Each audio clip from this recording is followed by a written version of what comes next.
My husband and I treated ourselves to a night at Barbara, Blur in Chicago, but didn't get to do things like that usually, so it was awesome. The raids were very inexpensive, and there were certain things he had no access to, room service and the minibar, but we didn't care. Since there wasn't room service, we ordered off-air greets. Nothing fancy, just potbellies. I went downstairs and it's 10 p.m. to wait and smoke a cigarette. To be kind, I went around to the side, but still near the front. There was no one walking around. I got the food, but decided to finish smoking around the side. Suddenly, a really nicely dressed dude with a camo mask walked up and asked me for a cigarette. Normally, that's not an issue. Oh, he seemed a bit off.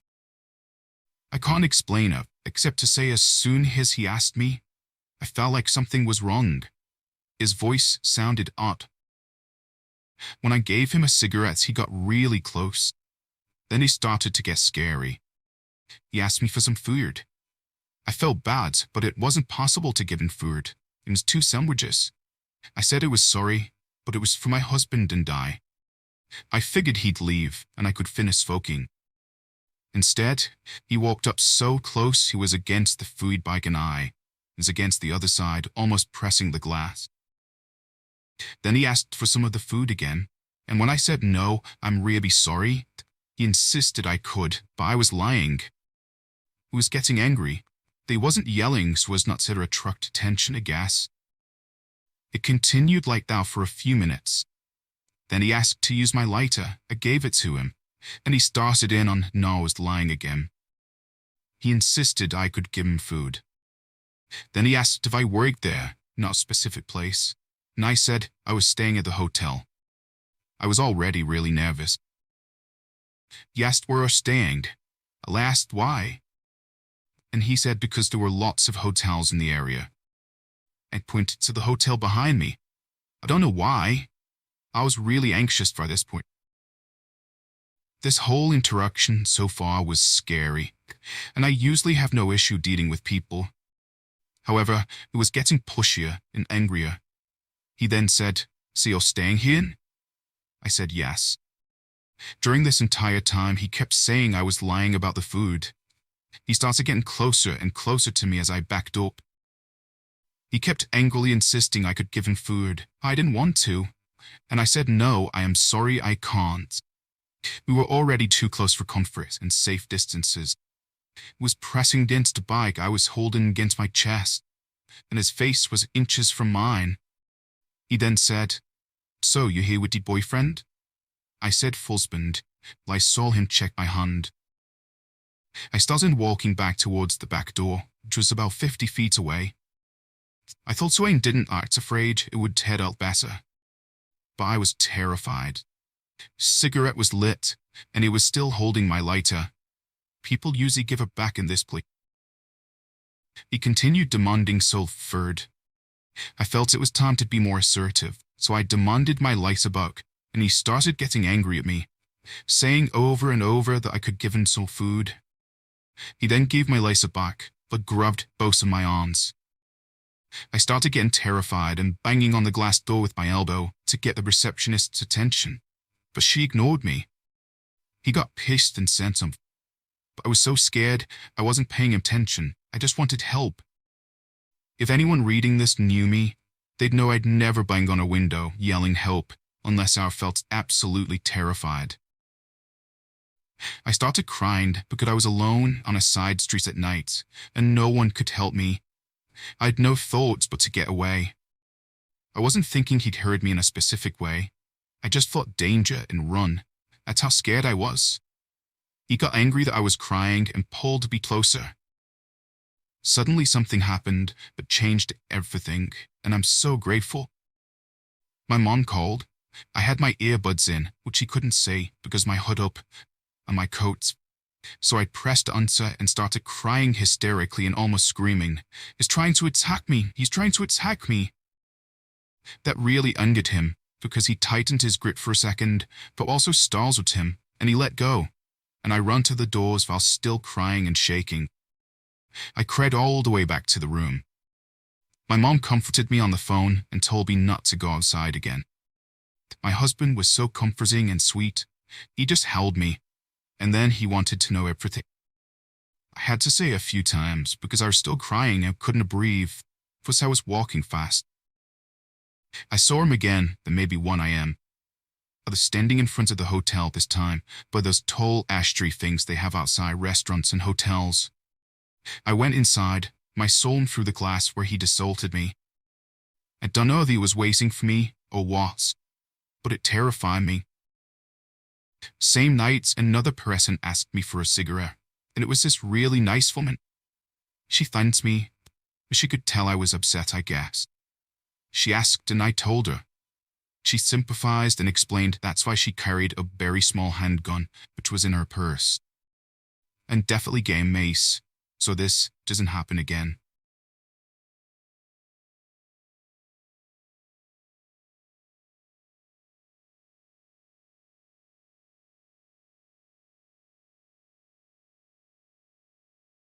So I've always had an attraction to the paranormal or anything supernatural, even as a young child. My babysitters made me watch A Nightmare on Elm Street when I was 5, and it went from there. I've never been easily frightened. In fact, I'd say I've been frightened twice in my life. One was when I thought my house was being broken into. It wasn't. And the other time happened when I moved to a house in Manchester at the age of 7. The house was big and creepy to look at, I guess, but my family never ready for so. My bedroom was tiny, and it was all the way at the back of the house. My parents put me there because I was a sleepwalker, and being at the back of the house, it'd hear me walking around before I got too far. The other thing about being there was that it was dead silence at night, because it was so far away from everyone else's room. My room had this big, thick-framed window. They were old, but very well made, and they also completely notified outside noise. It was like being in a vacuum once my door was closed. My first night in that room, that was feeling uncomfortable. I always felt like I wasn't alone in a room whenever I was trying to go to sleep. It all settled me, but I never mentioned it or complained to my family. I'd been living there for about half a year, with the same feeling more or less every night. And then one night, I woke up. For absolutely no reason. This was unusual because I'm a deep sleeper and rarely happened smooth. I just felt like I shouldn't be asleep, like there was a voice telling me to wake. Now. I sat up and my room was silent as usual and completely dark. It was always really dark on the floor's face because my bunk bed and curtains could completely drown out light. When I sat up, I looked over the side of the top bunk. I couldn't see anything, but I'd feel some. I lay back down and tried to flee the feeling I was being watched out of my mind. I turned my head to look out of my window and drew the curtains back, and immediately got the feeling I was being watched again. And closer. Like someone had climbed half the steps of my bed and stopped to look at me. I quickly glanced around, but again, couldn't see anything, even with the moonlight and streetlights coming from my window. For the third time, I felt I was being watched and turned to the window again. An old man, probably in his 60s, stood on our garage roof. I immediately shut my eyes. Our garage connected to our house through a little cool room, and the roof of that room was below my window. I told myself I was imagining things and opened them again. And still there, Trump's now. Could see his face clearly. He had deep-set eyes that were brown, holding silver hair and graying stubble. He had a hook's nose and thin lips. The most bizarre part was teeth. They were perfect. Straight and wide, but the moonlight hit them and it just made them look menacing. His attire looked old. It looked like a costume from Oliver Twist. It was dirty, covered in dried dirt or soot. I could only keep my eyes on him for a second or two before I closed them again. When I opened them, his face was pressed right out against their window. I fainted or fell back to sleep and didn't wake until morning. When I woke, I was in my button bunk. and never stepped on the bomb board. I don't even have a mattress or sheets on there. They didn't immediately remember the events of the night before and just assumed I'd been sleepwalking and stopped there. I went through my normal morning routine and got ready for school. My mom dropped me off and I went into a shop near my school to get some sweets before school. As I walked in the shop, all the events of the night before hit me. I remembered all of it, and it immediately shook me to my core. I was that frightened, I told my teacher. They called my mum, and she'd picked me up and brought me home. My mum reassured me that it was just a dream. But I knew it wasn't. It was weeks until I'd even step foot in my room again, even longer until I'd sleep in there. Eventually, I did sleep in there again. And that is saw the old man. I never even dreamed about him. I'd just have another experience, half a year later.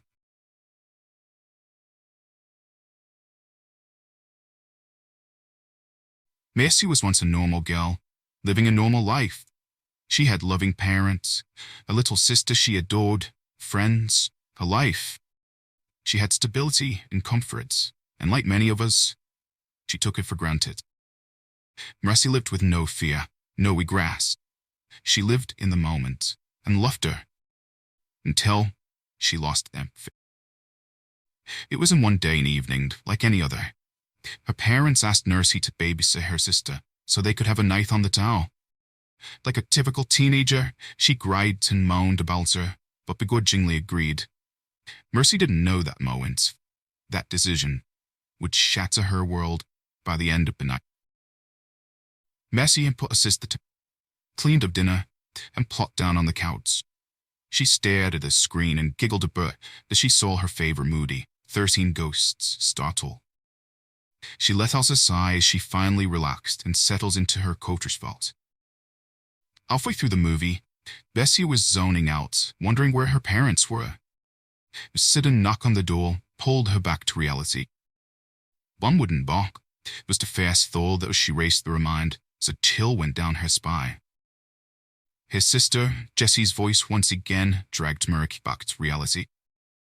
The knocking on the door was getting aggressive, and Mercy could see the fear in Jessie's face. Mercy motioned for Jessie to get down and hide on the stair. Bessie slowly walked to the door as dread coursed through her veins. With a deep breath, she ripped open the door, braced to protect her sister by any means necessary. The sight of 2 police officers chilled all of her momentum, froze her in a spot. The next few days zoomed in a blur around Mercy. The officers had told her that her parents had died in a car crash. A jump driver, they had told her with pity in the rod. Soon, Mercy and Jessie were in a car with a stranger, being brought to child services. With no other living relatives, the sister were now wards at. Mercy and Jessie spent the next few years going from foster home to foster home. They experienced abuse, neglect, starvation, and every other despicable thing a child should never have to experience. Through all the pain, though, at least they had each other. That solace, though, was soon ripped away from them. Mercy was 18. She had aged out of the foster row. Mercy was thrown to the mercy of the world. No money, no hope, and no body. Mercy begged the courts, begged the states, begged anyone who would listen. She begged to be with her sister. Sadly, though, with no means to support herself, let alone the both of them, Jessie remained in foster care, while Mercy was thrown on the street. When Mercy couldn't feel more alone and hopeless, news of her poor sister's death reached her. With Mercy not there to protect her, Jessie was beaten to death by her foster family. The sight of her poor sister's broken body broke something elusive.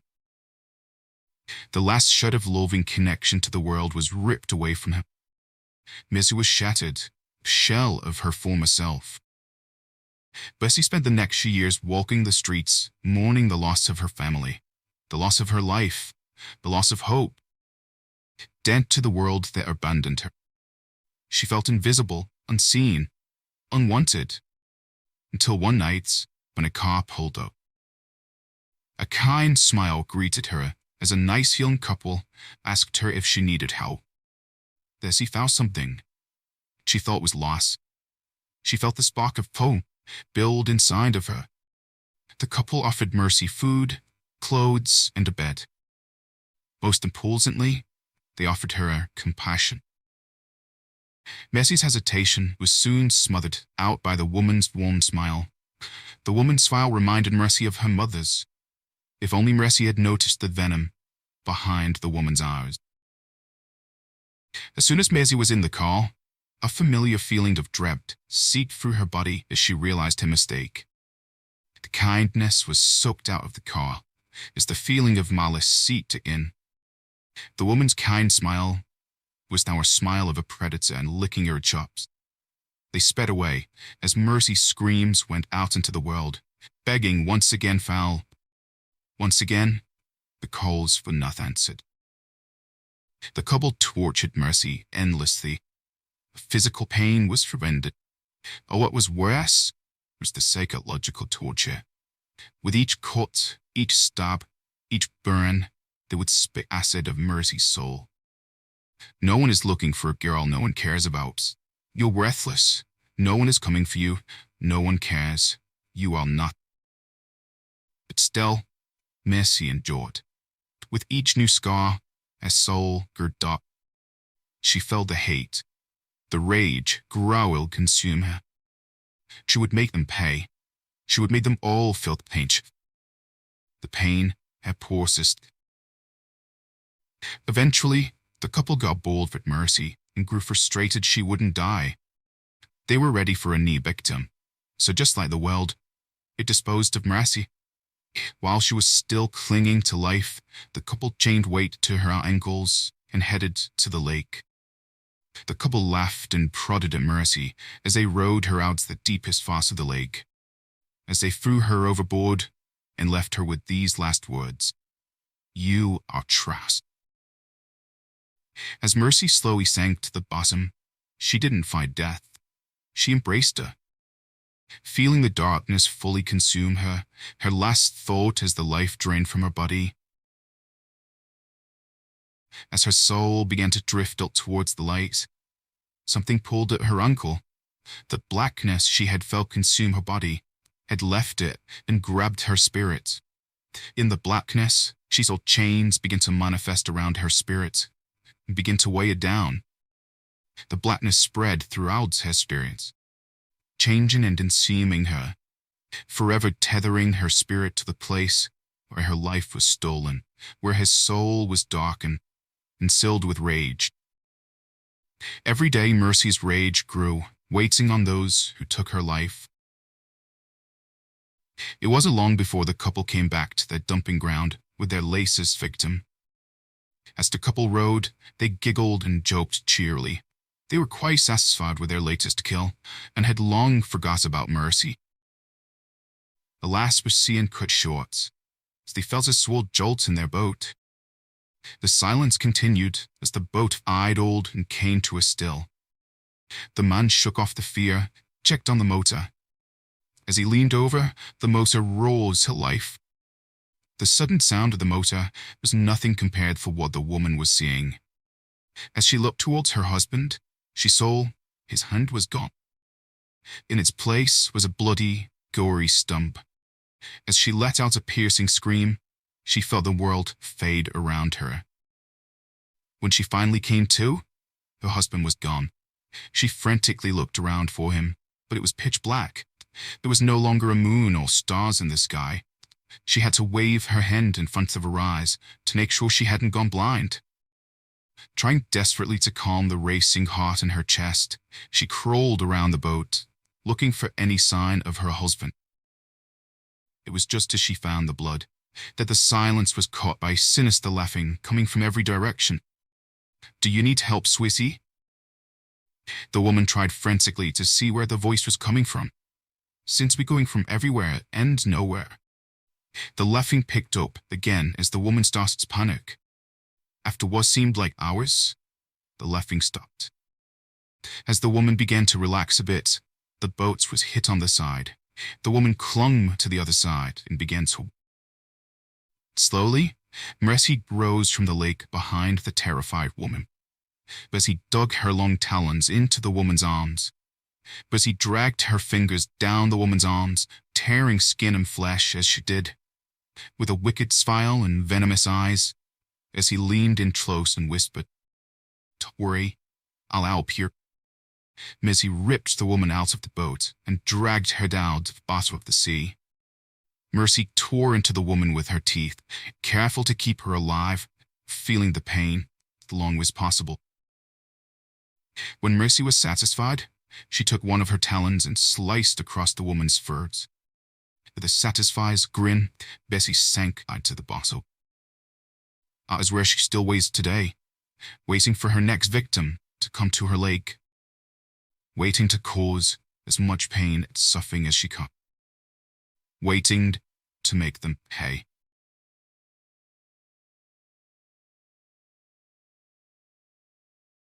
I'm 12 years old, and I just wanted a friend. I've never had a friend. I see people every day with their friends, smiling, laughing, and having fun. I enviously look on, hoping someone would acknowledge me. I even tried to talk to a few people. They all ignored me. Every single one. Was it the way I looked? Did I smell funny? To make the loneliness worse, I don't ever see my parents anymore. They just were gone. One day, I was sitting on a bench in my favorite park when I overheard a group of 3 kids talking about an old abandoned house in the outskirts of town. I was staring directly at them, and when they left to go to the house, I followed. I stayed a little ways behind them as they treaded along the sidewalk, laughing and joking as people with friends do. Finally, they stopped and faced their destination. It was a giant's mansion, but it wasn't pretty. It was terrifying. Moss and algae were covering the house. There were cracks in the windows, and the grass looked as if it hadn't been mowed in years. I gasped loudly and covered my mouth. I didn't want them to catch me spying.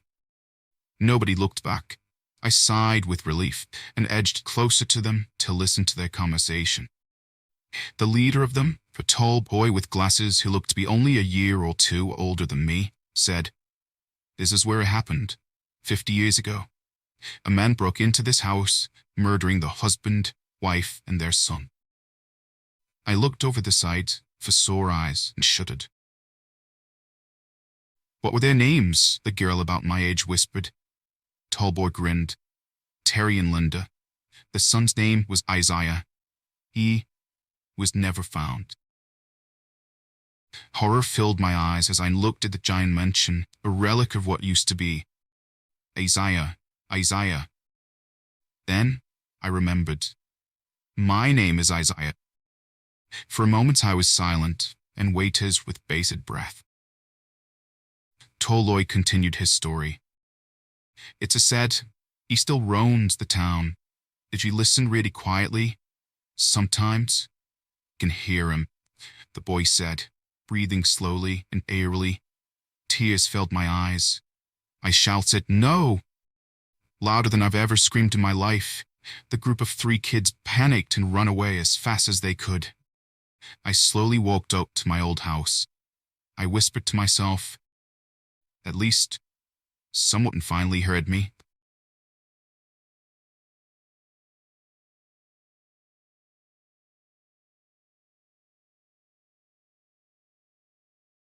This experience was the worst that ever happened to me. We bought our first house in a development that had recently been a privately owned farm. The first 3 years were uneventful. Nothing unusual had happened.